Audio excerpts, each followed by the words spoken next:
to give you a beautiful message. So we have invited Mr. Anthony Johnson today to do a great assembly for you. So let's give Mr. Johnson a round of applause before we begin. But before we begin, I do have one more thing. We have some public service announcements brought by PTA. Good morning. Thank you, Principal. Thank you so much. Good morning. Good morning. Good morning. It is so good to see each of you here. You guys look so good today. Give yourselves a hand clap. Woo, you guys look so sharp. Oh, wow. You know, when I was a little boy, the Rubik's Cube came out. How many of you heard about the Rubik's Cube? You guys know about the Rubik's Cube? Does anybody know how to solve the Rubik's Cube? Really? Really? Well, I want to start off by seeing just who knows how to work with the Rubik's Cube. So I'm going to need, can I get you, young man, come up? Can I get you, young man, to come up? Can I get you, young lady, to come up? And let's see. Who else can I get? Can I get you, young lady, come up? All right. Let's clap it up for young people. All right. So I had girls around him that gave him their phone number because they liked him. They said he was smart because he knew how to solve the Rubik's Cube. So I said, ooh, in order for me to have a lot of girlfriends, I need to learn how to solve the Rubik's Cube.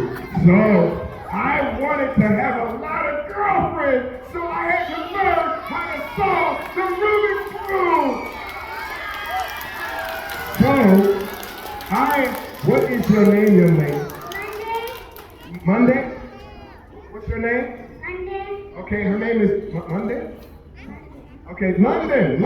I've been to London, beautiful city. London is going to help mess up the Rubik's Cube. Can you help mess up the Rubik's? Let's clap it up for London. Wow. She's turning it, and while she's messing up the Rubik's Cube, she's going to pass it on to, what's your name? Damien. She's going to pass the cube on to Damien. He's going to mess up the cube. Then Damien's going to pass it on to, what's your name? Alina. To Alina. Alina's going to mess it up. And then at the end, what is your name, young man? Justin. Justin's going to mess it up. And then I'm going to have to try to see. It was a long time. He gave it back to me. I don't know.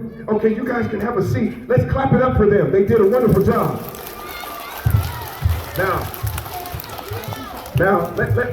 Now, see, I was a young man back then. When you get older, your hands get all messed up and stuff. You know.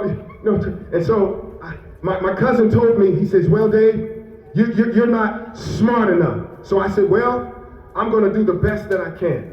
So let's just see if I can remember. And I'm here to tell you that no matter what people tell you can't do, when they say you can't do it, you say to yourself, yes, I can. Yeah? Yes, I can. I will never take no for an answer. I will always be my best. I will always do my best. So I wanted to know that I can do whatever I set my mind out to do. Are you guys good at school?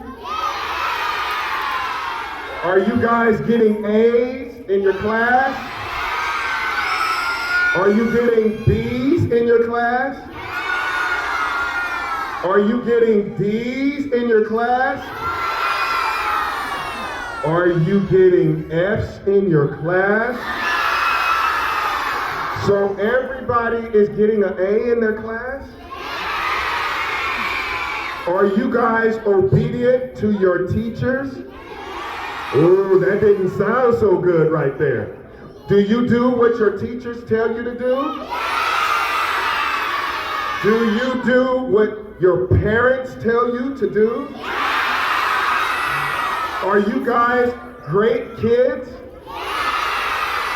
So that means you never get into trouble? Sometimes? Oh man. So are you guys going to ever learn how to solve the Rubik's Cube? Look at this. Oh, look at that. Look at that. Oh my goodness. I remember. Oh man. Oh man. Now, I'm here to tell you, I do that for a reason. That whenever somebody tells you you're not too smart, or you can't do this, or you can't do that, I'm here to tell you, you can anything you put your mind to. But you got to work hard. You got to study. You got to be obedient to your teachers. You got to be obedient to your parents. And when you are a good student, guess what? You learn how to do things. You learn how to do things. Now, I want you to know, February, we celebrate what? What do we celebrate? But you know what? Black history is American history, and it's just like everybody else's history, and I celebrate it, and we should celebrate it every day, every year, along with all the other histories. Because Black history is American history. And it starts on January 1st, and it ends on December 31st, just like all the other histories. Now, I want to share something. When you guys go through life doing certain things, do you know a Black person helped to create or improve certain creations and inventions? When you are ironing, what do you iron on? The ironing board. And you know who invented or who made improvements on the ironing board? It was Sarah Boone. Sarah Boone invented, how you doing, young lady?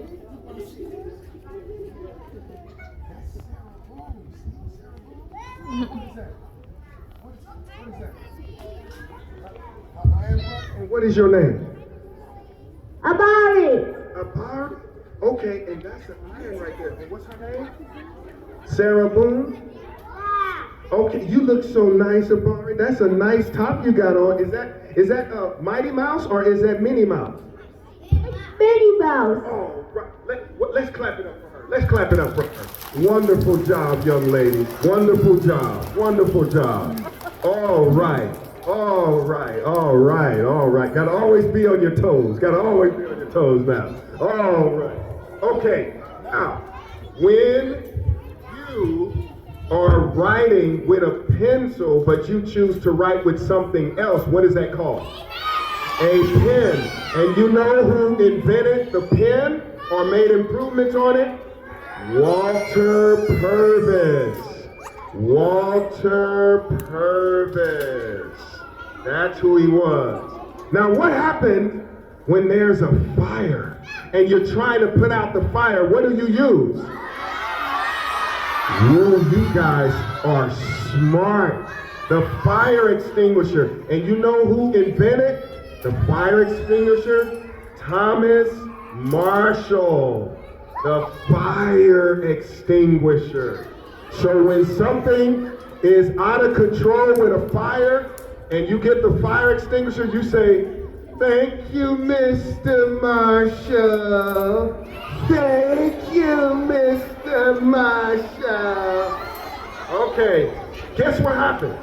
When you are super hungry and you want to get some food and you got all kind of the little rascals moving in your stomach, making noise like, when that happens, that means you're really hungry. Where do you go to find food? No?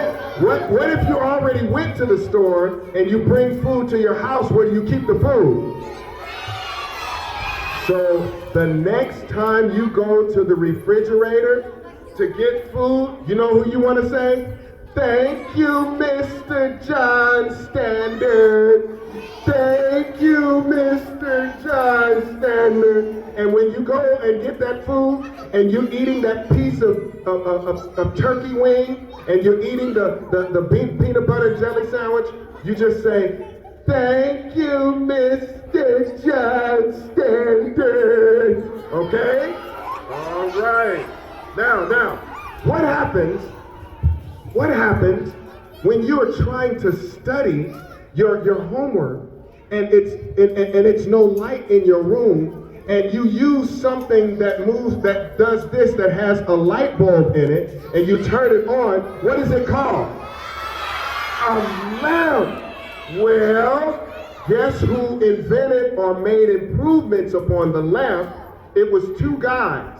And when you turn on a lamp, I want you to say, thank you, Mr. Latimer and Mr. Nichols.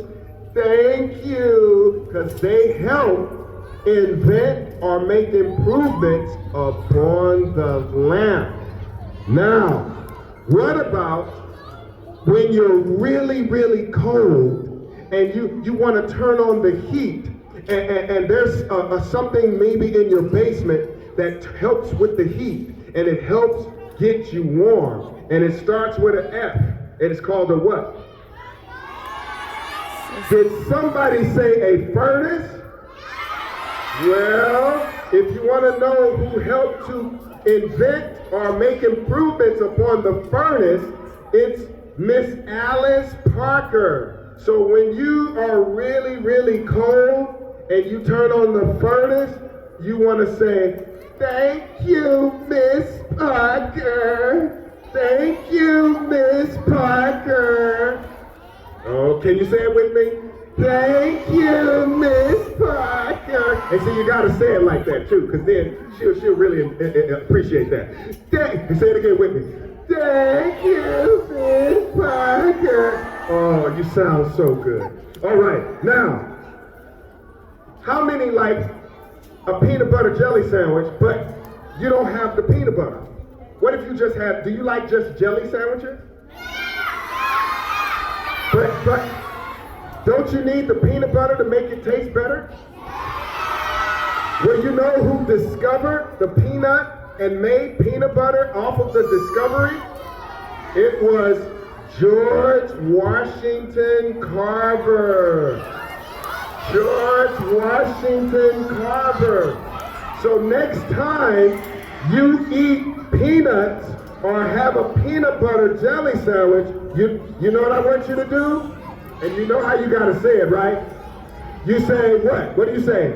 Thank you, Mr. George Washington Carver. But remember, you can't say it like this. Thank you, Mr. George Washington Carver. No, that won't work. And you can't say it like this. Thank you, Mr. George. You can't say it like that either. You gotta say it like this. Thank you, Mr. George Washington Carver. Can I get somebody to say it like that with me? Okay, see, we gotta do it like that. See, we got, give me, okay. Yep, come here. Okay, hey, little man, come. Hey, okay, young lady, can you come here? Okay, come here. We're gonna see if they can say it the way we say it. Okay, come here. Can you say, thank you, Mr. George Washington Carver? Thank you, Mr. George. Clap it up for him. Oh, he did a great job. Okay, young lady, can you say thank? Thank you, Mrs. George. Oh, what a wonderful job. Come on, young lady. Can you say? Okay, say it now. Thank you, Mr. George Washington Carver. Oh my goodness. Oh man. You guys are just too smart. I just didn't realize it. I just didn't understand it. It was too clear. Okay. All right, now. So, where do we have now? All right. What happens when you're writing on your pencil and the pencil lead breaks? How do you fix it? What do you do? Okay, Come here, young man. Okay. I want him to tell me what this is. Come on. All right. All right. Let's clap it up for him. Let's clap it for him. Come on. Now, what is your name? Carlos, man. That's a nice little vest you got on. Isn't that a nice little vest Carlos has on? That is so nice. Carlos. Now, who invented the pencil sharpener? Can you read that name? John L. Now, and how do you say thank you? Thank you, Mr. John L. Oh, that's clap it up for him. You did a good job, Carlos. John Love invented the pencil sharpener. John Love invented the pencil sharpener. So how do we thank him? You say, thank you, Mr. John Love. Very good. Now, we're going to have, let's see who else we have. All right. When your clothes are finished in the washing machine, you put them where? Okay, young lady, come here. All right, let's clap it up for the young lady here.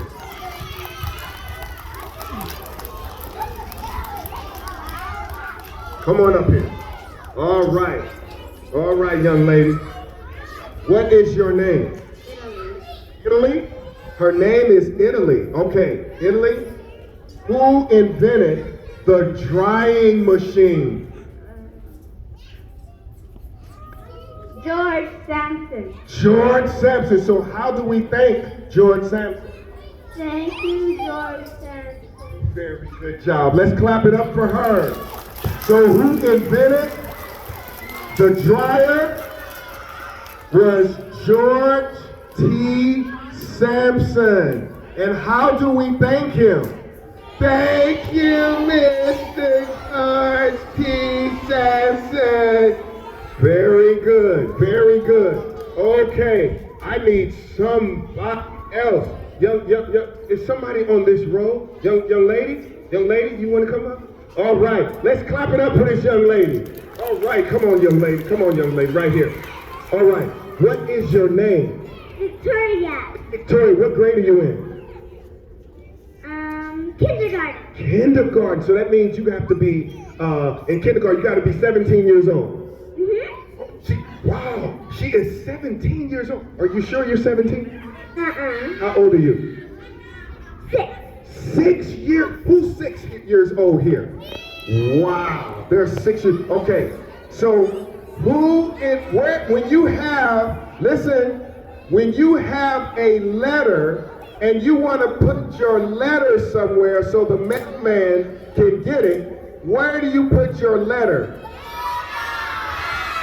So who invented the mailbox? Who invented the mailbox? Paul Downey. Oh my God. And how do we thank him? What do we say? Thank you, Mr. Paul Downey. Oh, you did a great job. Let's clap it up for her.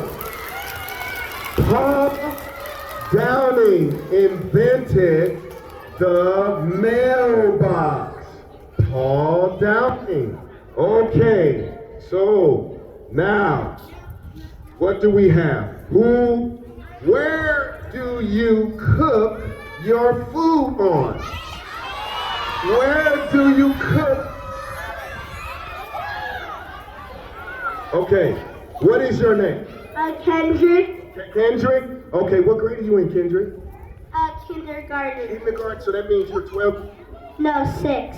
6 years. Oh, we got another 6-year-older. Okay, where do you put your food? Stove. The stove. And who invented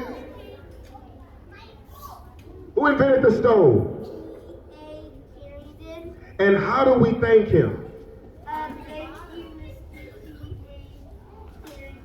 Oh, you did a wonderful job. Let's clap it up for him. Oh, let's clap it up for Kendrick. Who invented or made improvement on the stove was T.A. Carrington. And how do we thank him? Thank you, Mr. T.A. Carrington. All right, all right. Now, when I was a little boy, I used to take my lunch to school. And where do you put your lunch when you want your lunch? Come here. Clap it up for Medea. How old are you, Medea? 5, but it's almost my birthday. Today is your birthday? No. Okay, you're 5 years old? Yeah, and it's almost my birthday. When is your birthday? It's on May. Oh, it's on May. It's almost her birthday. Whose birthday is in May? Anybody got birthday in May? Oh, man. Whose birthday is in March? Connor. In corner. Okay, corner. Oh, he's over in the corner. Oh, he's in the corner. Oh, okay. Your last name was Corner. Medea Corner. Okay, now, where do we keep our lunch when we bring it to school? A lunchbox. And who invented the lunchbox? Hey, Robin. Yes, let's clap it up for her. And how do we say thank you to Mr. James Robinson? Thank you, Mr. Robinson. Oh, she did a wonderful job. Let's clap it up for her. So James Robinson invented the lunch pail. Yes. Now, when you are sitting at home and you want to get your clothes out of something like this, where do you keep your clothes? Where do you keep your clothes, young lady? What is your name? Lily? Lily, how old are you? 5. 5 years old? And what is that? Dresser. A dresser. And who invented the dresser? John Jordan. John Jordan. And how do we thank him? Thank you, Mr. Ah, she did a great job. So who invented the dresser was John H. Jordan. And how do we thank him? Mr. Jordan. All right. All right. Now, do you see this lady right here? You see this lady right here? This was my great-grandmother, and she helped to raise me. This is when she was a young lady back in the 1930s. And you know what year she was born in? 1902. 1902. She helped to raise me. And guess what? Her father was a slave. Do you know that?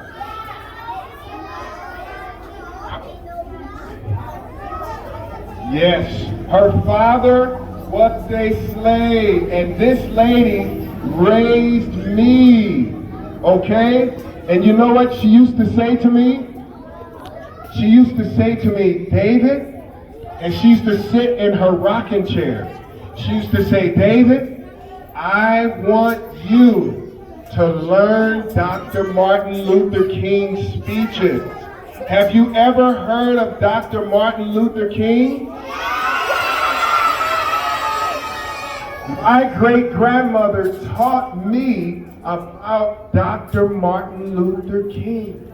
And she told me to memorize his speeches and for me to let everybody remember just how he loved everybody. Do you love everybody? Oh man, that is so good. Now, so if I showed you, I just showed you that picture of my great-grandmother. If I showed you this picture, do you guys know who this lady is? She's a very famous lady that did a really, almost, she did a, Huh? Ooh, somebody's really smart. Clap it for this young lady and this young lady right here. This is Harriet Tubman. Have you ever heard of her? Harriet Tubman. This is Harriet Tubman. What did Harriet Tubman do? What did Harriet Tubman do? Okay, come here, young lady. Can you tell us what did Harriet? What is your name? Mason. Okay, Jason. What, Mason? Okay, what did Harriet Tubman do? She did to raise your hand. All right. She did to raise her hand. All right. Hey, let's clap it up for Mason. All right. Harriet Tubman. She did to raise her hand. Yes. And she did more than that too. She did other things. She led her people out of slavery. That's what she did. And she did to raise her hand. She did that too. Okay, now, let's see if you guys, I know you don't know who this person is. Who is this person? Ooh. Who is this person? Ooh. All right, young lady right there, come here. All right, let's see if this young lady knows who this lady is, okay? Let's see if she knows. Oh, we gotta see. What is your name, young lady? Sophie. Sophie? And Sophie, who is this lady? Rosa Box. Oh, Rosa Box. Oh, yes. Rosa Parks. Okay, Rosa Parks. And what did she do? She helped feed her people. And she stayed on the bus. Very good. Great job. Let's clap it up for her. Great job. Wonderful. This is Rosa Parks. And you guys know what she did? What did she do, young man? What did she do? What did Rosa Parks do? She sat on the bus and refused to give up her seat because she was black and they wanted her to get in the back of the bus. And she said no, so they arrested her. And guess who her pastor was? Dr. Martin Luther King was her pastor at her church. And you know what? In 1994, I got a chance to meet her. See?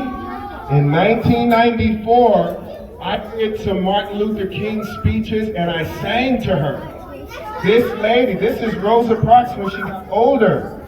The first picture was 1955. This picture is 1994.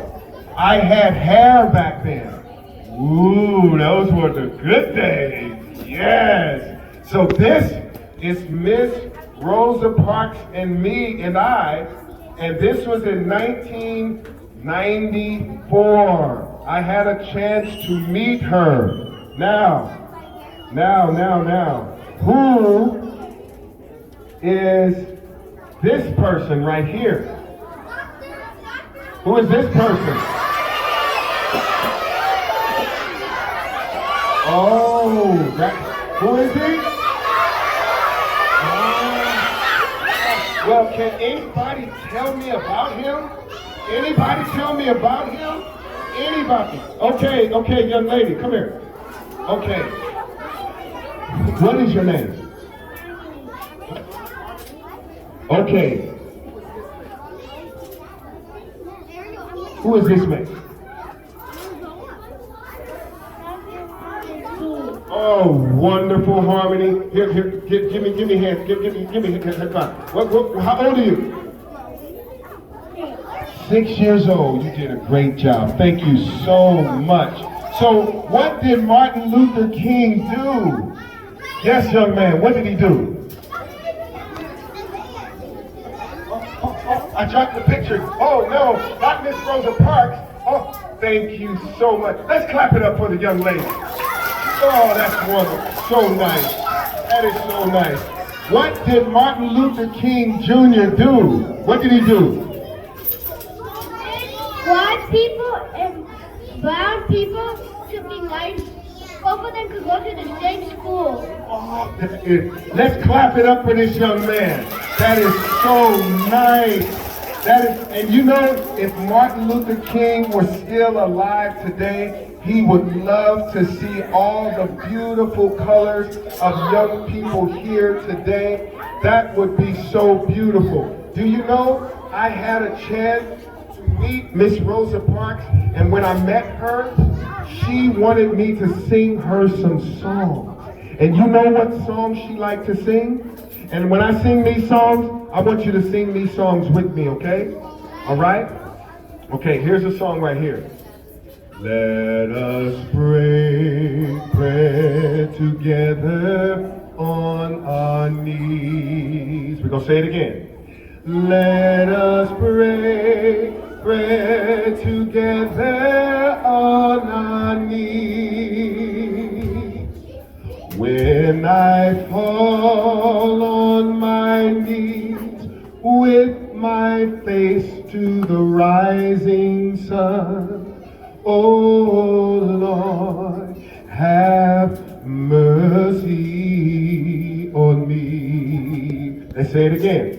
Let us break bread. Oh, you sound so good. Together on our knees. Let us break bread together.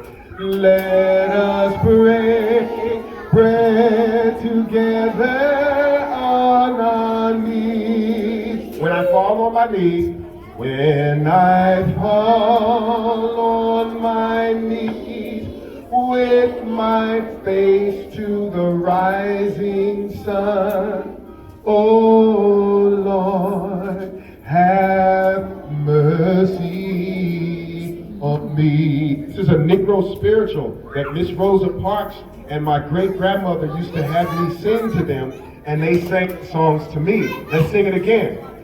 Let us break bread together on our knees. Oh, you sound so beautiful. Let us break bread together on our knees. When I fall on my knees, when I fall on my knees, with my face to the rising sun, oh Lord, have mercy on me. Do you know there's a code in that song that the slaves used to escape the plantation? And you guys just sang that song. And did you know, as the enslaved people was picking the cotton, do you know that they would sing this song? And the people who were supposed to escape from the plantation with Harriet Tubman, they listened to the song because the song had a code in the song on what time they were going to meet Harriet Tubman. So when you sing the song, with my face to the rising sun, that's your code. What does that mean? What time we're going to meet? When the sun rises, what part of the day is that? It's early in the morning. So that meant that when the enslaved people would sing that song, they were going to meet early in the morning. So they sang the song so beautifully that the slave catcher or the overseer on the horse who had the whip, he would be there, oh, I love that music. He's not knowing they had a code in the song to escape. So they would sing another song that has a code in it. And you know what that song was called? Gonna lay down my burdens down by the riverside. Down by the riverside. Sing with me. Down by the riverside. Clap. Wanna lay down my burdens. All right. Down by the riverside to study war no more. Well, I ain't gonna study war no more. I ain't gonna study war no more. I ain't gonna study war no more, my Lord. I ain't gonna study war no more. I ain't gonna study war no more. I ain't gonna study war no more. Let's sing it again. Gonna lay down my burdens down by the riverside, down by the riverside, down by the riverside. I'm gonna lay down my burdens down by the riverside to study war no more. Now, where were they going to meet? Down by the riverside. You guys are good. So they're going to meet early in the morning, the first song. Second song said down by the riverside.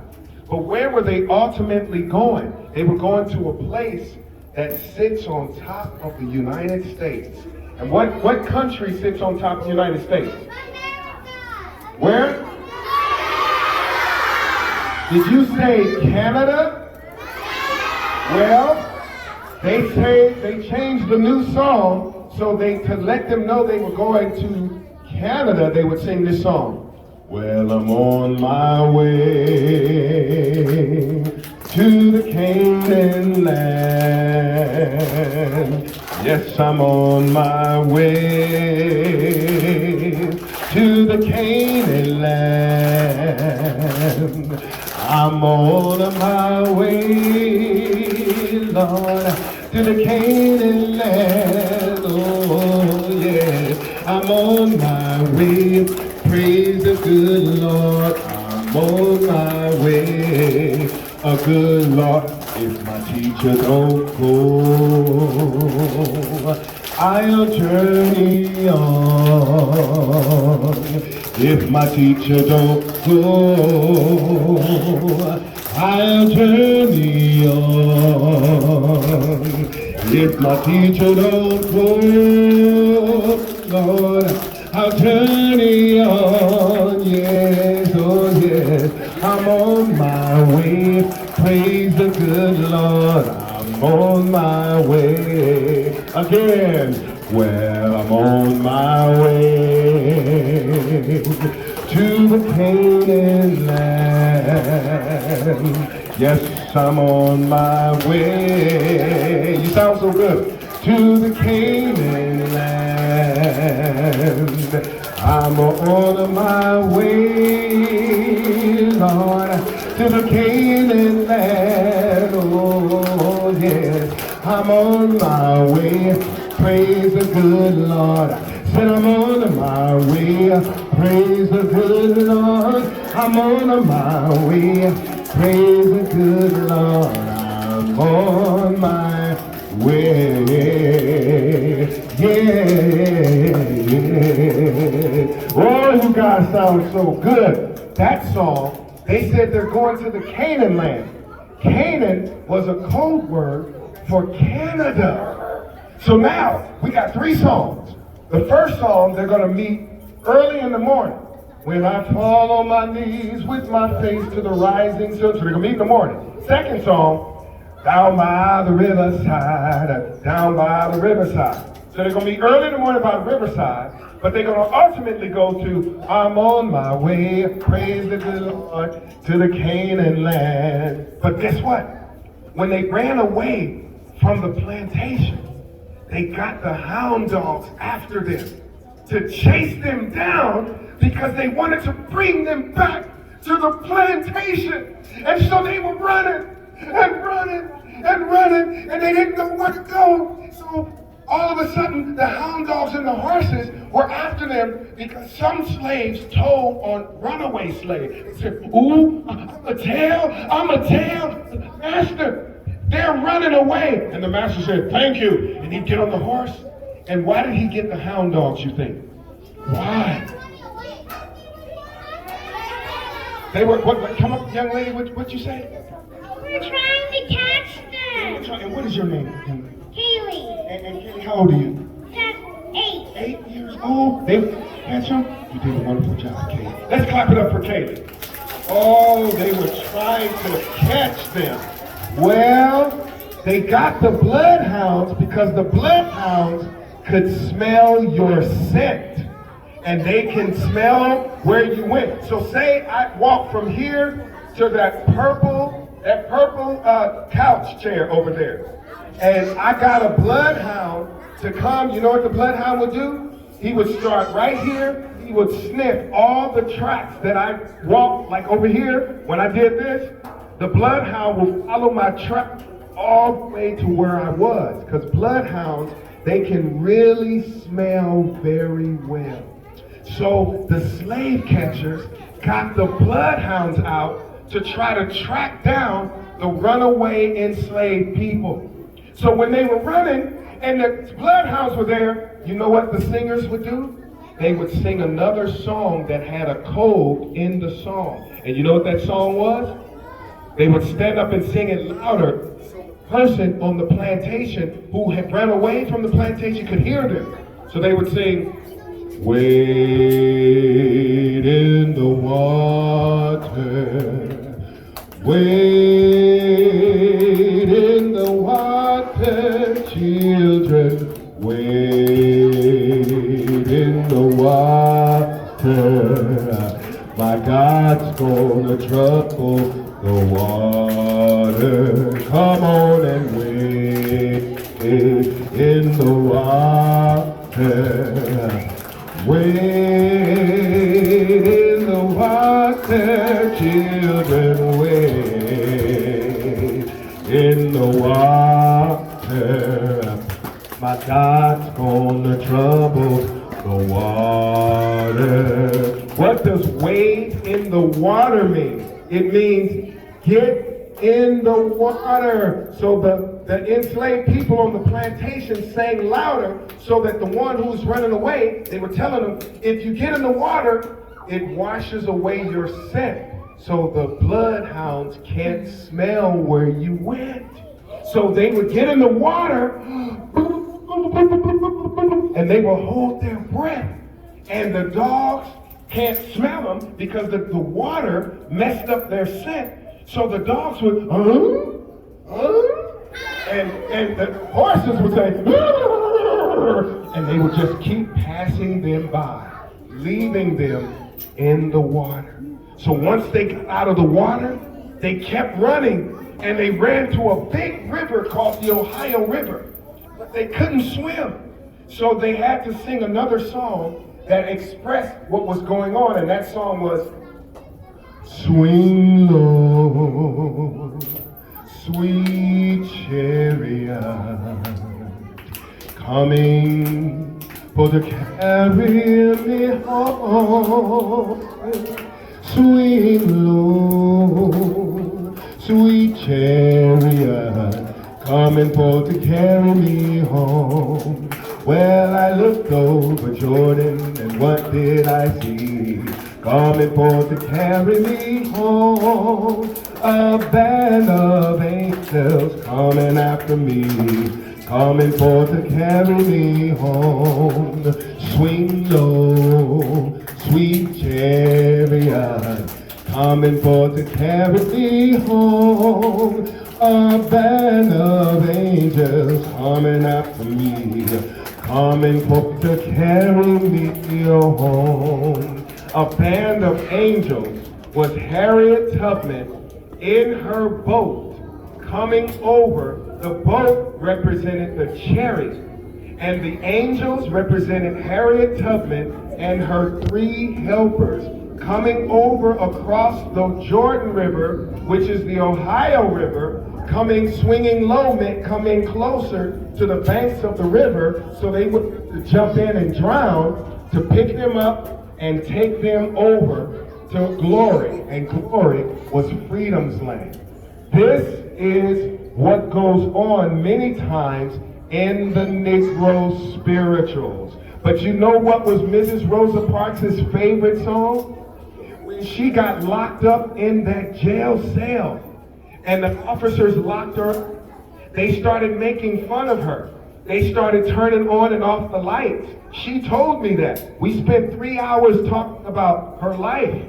And they kept turning on and off the lights. They kept calling her names.